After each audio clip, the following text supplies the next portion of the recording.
tell us where this all started for you, because you were doing some acting in Jersey initially, weren't you? And tell us sort of about your acting on the island and how that's progressed. Yeah, so I was first encouraged to start acting when I was at primary school. I was actually interested in music to start with, to be honest. I went to Victoria College Prep, and they really encouraged me to go out and play, and it was they were really encouraging, and I think that was the seed of performing in me, if you know what I mean.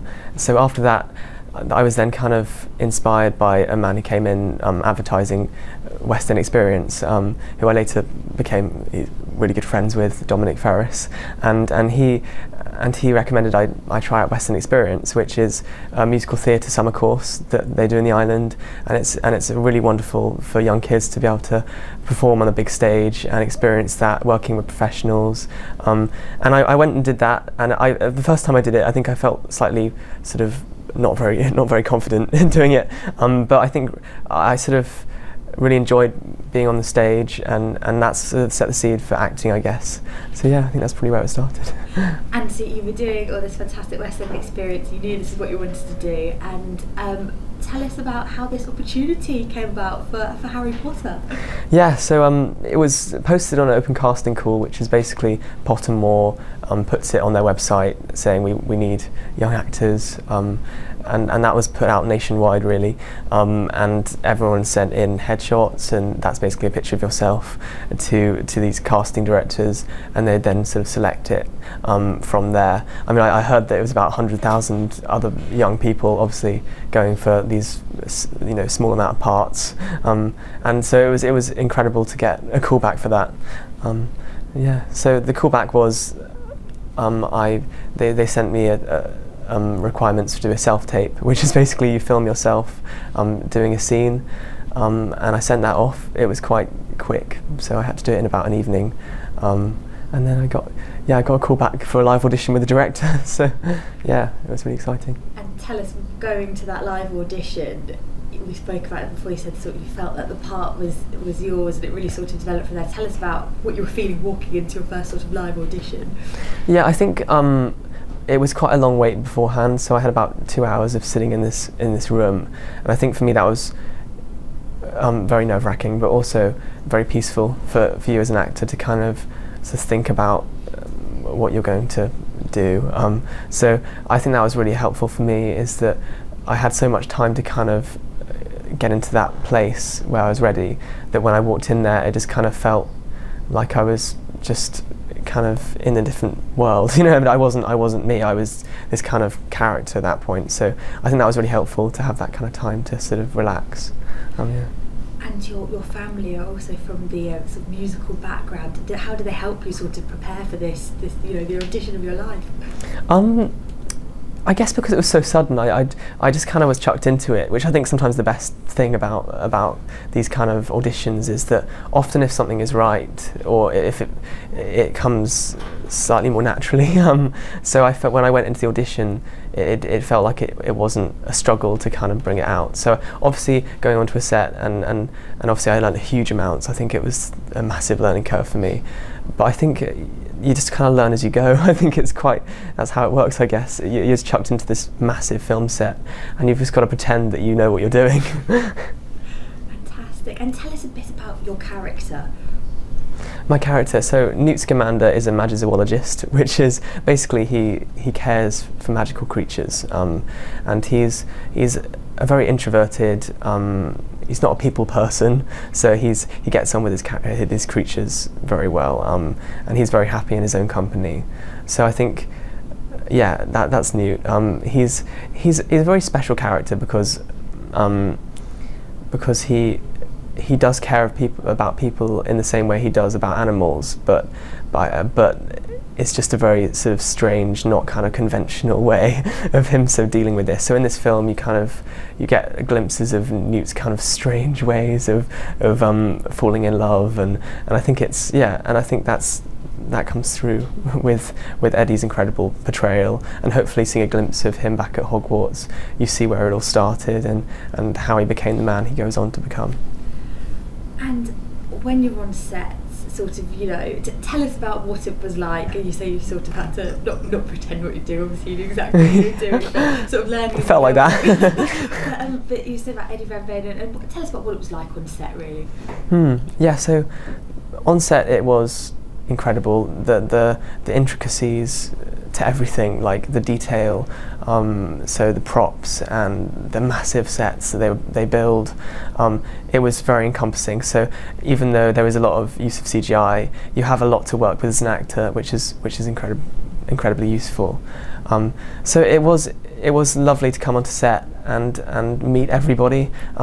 So the director, David Yates, he's lovely, and so when I felt so comfortable working with him, and I felt like I knew what he was about to say in feedback, which I think is a lovely place to be. Is just kind of, yeah, I know what was going right, and I know what was kind of not working, what was not kind of coming out in the portrayal. So I think that was incredible, and the crew. It's nice to come onto set and to see familiar faces every day you come on. So it is just like a big old family, really, as every day you come on set. And how supportive were people like Eddie in this process for you?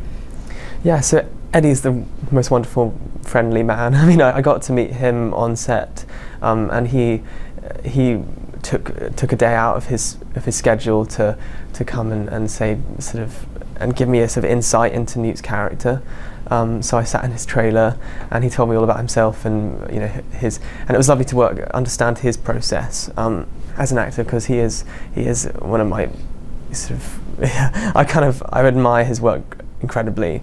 So it was lovely to meet him, and he took me onto set. We saw where I was going to be working, and it was just kind of a surreal experience. You know, I was one moment where I was just speaking to David Yates and Eddie Redmayne, and I just felt like I was not there. I was just like, this is just surreal. But yeah, they were so lovely and welcoming. So. And sort of since filming, tell us about your life now and what you're up to and how it's all been since. The premiere was a few weeks ago. Tell us about what that was like.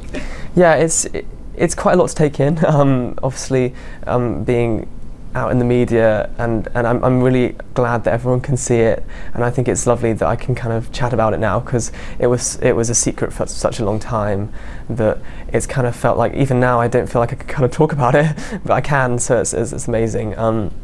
So it's nice that it can all come out, and people can appreciate it as much as I did when I was experiencing it on set. And did you meet J.K. Rowling? So were there any moments you were really starstruck?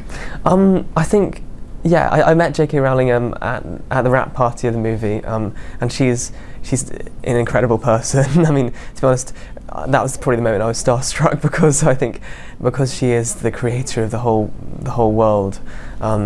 I think I was actually there with the young cast, and we were kind of like oohing and ahhing about going up and saying hi, and I was just like, right, I'm just going to go say hi and introduce myself. And she was so lovely to meet, and she's quite mysterious, so she'll kind of give you a tiny hint of what's coming next, or like, and she'll just drop a massive plot point, but casually, and you'll just be like, wait, did you just say that, or you know, and you're just like, it's just kind of funny how she just does that. So everyone, in that sense, even the A-listers, you know, are just surrounding her, trying to get little bits out of her for the next you know, book, the next film.